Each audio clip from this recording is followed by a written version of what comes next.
नमस्कार, मराठी मंडळीवर तुमच्या सगळ्यांचं स्वागत आहे। महाराष्ट्रासह बीड जिल्ह्यात गेल्या काही वर्षापासून गुन्हेगारीने आपलं साम्राज्य हळूहळू वाढवलंय। गावागावात गुंड तयार झालेत आणि जो तो आपल्याला भाई म्हणून घेण्यात मोठेपणा समजू लागला। जमिनीवरचा ताबा मिळवणे, अत्याचार करणे, दरोडे घालणं, गाड्या चोरून विकणं, खंडणी मागणं या गोष्टीतून मिळवलेल्या पैशांना प्रतिष्ठेचं स्वरूप आलं आणि तरुणाईचा या गुन्हेगारीकडे कल प्रचंड वाढला।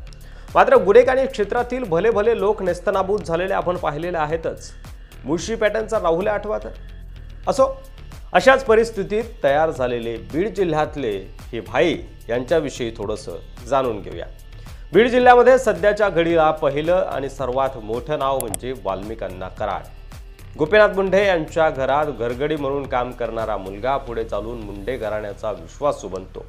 अनेक व्यावसायिक कामं करतो। पुढे हाच वाल्मिक कराड परळीच्या थर्मल प्लांटमध्ये कंत्राट मिळवू लागला। पाठीमागं मोठं नाव असल्यामुळं हळूहळू त्याचा परळीत प्रभाव वाढू लागला आणि वर्ष 1995 मध्ये वैद्यनाथ कॉलेजच्या संचालक मंडळाची निवडणूक झाली। त्यावेळी अध्यक्ष निवडीच्या सर्वसाधारण सभेत हाणामारी झाली। सभेत राडे सुरू असताना तत्कालीन पोलीस अधिकारी नागरगोजे यांच्या बंदुकीतून निघालेली गोळी वाल्मिक कराडच्या पायाला लागली आणि त्यानंतर गोपीनाथ मुंडे यांचा त्यांच्यावरील विश्वास जास्तच वाढला। नंतर कॉन्ट्रॅक्ट, दहशत, व्यापाऱ्यांची खंडणी असले विविध गुन्हे घडत असताना वाल्मिक कराड यांचं नाव त्यात गोवलं जाऊ लागलं। यामागे खरंच वाल्मिक अण्णा कराड होते की त्यांच्या विरुद्ध कोणी कारस्थान करत होतं याचा पोलीस आज तपास करत आहेत। मात्र या सर्व गुन्ह्यानंतर वाल्मिक अण्णांची दहशत प्रचंड तयार झाली होती। त्यांच्यावरती अनेक कलमांतर्गत विविध पोलीस स्टेशनमध्ये गुन्हे दाखल आहेत। मात्र आतापर्यंत कधीही त्यांनी जेलवारी केलेली नव्हती। मात्र संतोष देशमुख प्रकरणात संपूर्ण महाराष्ट्राच्या गृह खात्यानं लक्ष दिल्यानंतर प्रकरण चांगलंच पेटलं आणि यात वाल्मिक अण्णा यांना पोलीस कस्टडीमध्ये ठेवण्यात आलं। ते आजही विविध चौकशांना सामोरे जात आहेत। बीड जिल्ह्यातली त्यांची दहशत आता संपणार का हे पाहणं महत्त्वाचं ठरणार आहे। संतोष देशमुख यांच्या प्रकरणानं वाल्मिक अण्णा यांच्यासोबतच आणखी काही गुन्हेगार भाई, दादा, डॉन यांनाही पडद्यासमोर आणलं। यातीलच एक नाव म्हणजे विष्णू साठे। दिवस होता 9 डिसेंबरचा। मस्साजोगचे सरपंच संतोष देशमुख यांची निर्गुण हत्या करण्यात आली। हत्येच्या अगोदर त्यांना एका स्कॉर्पिओ गाडीने पळवलं होतं। हत्येमागचं कारण होतं आवादा कंपनीला मागितलेली 2 कोटी रुपयांची खंडणी। यात पहिलं नाव समोर आलं ते म्हणजे विष्णू साठेचं। ही काही पहिलीच वेळ नव्हती। या अगोदरही त्याच्यावरती खंडणी प्रकरणी पोलिसांमध्ये तक्रारी आलेल्या होत्या। अनेक गुन्ह्यांमध्ये आरोपी, सहआरोपी अशा नोंदीही होत्या। मात्र यावर काहीही ठोस कारवाई झाली नव्हती। आवादा कंपनीला खंडणी मागण्यात विष्णू साठे यांचा फोन कॉल महत्त्वाचा ठरला आणि नंतर त्यांच्यावरही गुन्ह्याची नोंद झाली। विष्णू साठे हे आतापर्यंत वाल्मिक कराड यांच्या माध्यमातून धनंजय मुंडे यांच्याशी सलगी राखायचे। राजकीय वरदहस्त, त्यामुळे एखादा गुन्हा घडल्यानंतर केवळ राजकीय अस्तित्व दाखवून तो दुर्लक्षित केला जायचा। मात्र संतोष देशमुख प्रकरणामुळे त्यांचे दुर्लक्षित गुन्हे आणि प्रलंबित असणाऱ्या गुन्ह्यांबाबत आता कारवाई होण्याची शक्यता अधिक आहे। अजित पवार गटातून त्यांना सर्व पदावरून बेदखल केलेलंच आहे आणि त्यामुळे राजकीय अस्तित्व तर धुळीस मिळालं। आता राहिलेलं गुन्हेगारी क्षेत्रातील अस्तित्व पोलिसांच्या कारवाईनंतर कितपत शिल्लक राहतं हे येणारा काळच ठरवेल। 4-2 गुन्ह्यांमध्ये सहभागी असणं आणि हाडाचा गुन्हेगार असणं यामध्ये फारसा फरक नसतो। दोघांचीही मानसिकता गुन्हेगारींचीच झालेली असते। संतोष देशमुख प्रकरणानंतर काही तरुण गुन्हेगारांची देखील बीडच्या परिसरात दहशत होती हे समोर आलंय। त्यातलंच एक नाव म्हणजे सुदर्शन खुले। शिक्षण पूर्ण करून तो व्यवसायात उतरला होता। मात्र गुन्हेगारी क्षेत्रात त्याचा अप्रत्यक्षरित्या प्रवेश झाला। अगोदर नेत्यांसाठी आणि नंतर स्वतःसाठी गुन्हे करत गुन्हेगारी विश्वात त्याचं पाऊल पडलं। संतोष देशमुख प्रकरणात नाव आल्यानंतर त्याने धूम ठोकली। मात्र पोलिसांच्या रडारवर तो आलाच। त्याची इतिहासातली गुन्हेगारी पार्श्वभूमी असल्यानं शिक्षा अनेक प्रकरणात होणार हे निश्चित आहे आणि त्यामुळेच आता या भाईची दहशत संपल्यात जमाय असं म्हणायला हरकत नाही। आता 4थ्या, 5व्या आणि 6व्या क्रमांकावर येतात ते म्हणजे प्रतीक घुले, कृष्णा आंधळे आणि सुधीर सांगळे। तिघांचीही गुन्हेगारी पार्श्वभूमी तशी पाहता मोठी नाहीये। मात्र गुन्हा करून ते निर्धास्त होते कारण त्यांच्या पाठीशी असणारे आका यांना कारवाईपासून दूर ठेवण्यात सक्षम होते।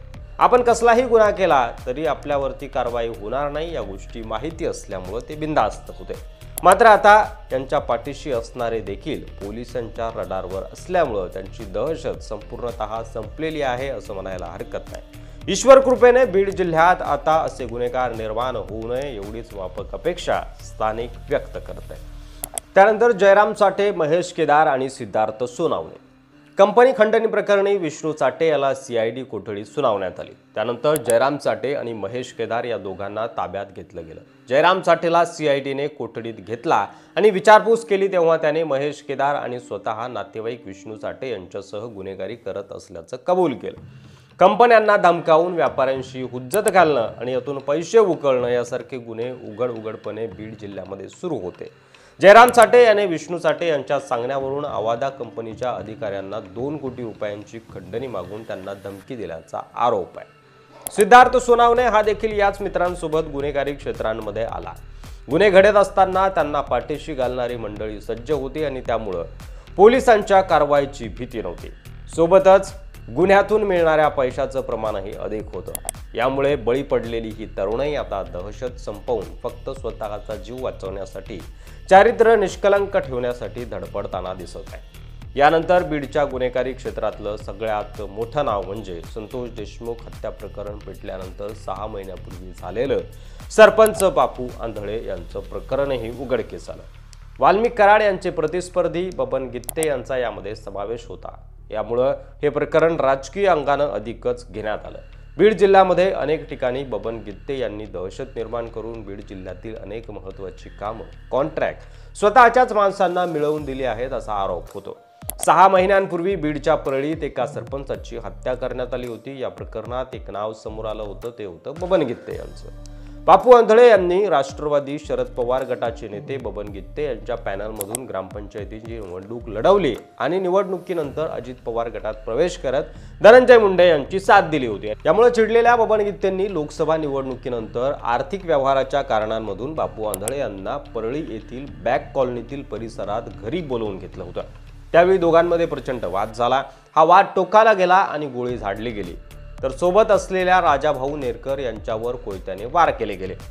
ती गोळी कोणी झाडली, का झाडली, शस्त्राचा परवाना आहे का, किती राऊंड फायर झाले हा पोलीस तपासाचा भाग आहे। मात्र त्यात बापू आंधळे यांचा बळी गेला। दरम्यान या प्रकरणात राष्ट्रवादी शरद पवार गटाने बबन गित्ते यांच्यावर खोटे गुन्हे दाखल करण्यात आले होते असा दावा केला होता।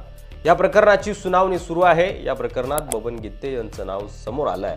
महत्त्वाचं म्हणजे बबन गित्ते अजूनही पोलिसांना सापडला नाहीये, परंतु आता फरार असलेल्या बबन गित्ते यांच्या अडचणी वाढलेल्या आहेत, कारण पोलिसांकडून त्यांच्या संपत्तीची माहिती जमा करण्यात सुरुवात झाली आहे आणि त्यामुळे संपत्तीवर जप्ती देखील येण्यास सुरुवात झालेली आहे। त्यामुळे आता बबन गित्ते यांच्या संपत्तीवर टाच येणार असल्याच्या चर्चा सुरू झाल्या। त्यामुळे आता बबन गित्ते पोलिसांना शरण येणार का हे पाहणं महत्त्वाचं ठरणार आहे। तर हे होते बीड आणि परळीमधील काही गुन्हेगार ज्यांची थोडक्यात माहिती आपण जाणून घेतली। यावर तुमचं मत नक्की कमेंट करा आणि व्हिडिओ जर आवडला असेल, माहितीपूर्ण वाटला असेल तर शेअर करायला विसरू नका। धन्यवाद।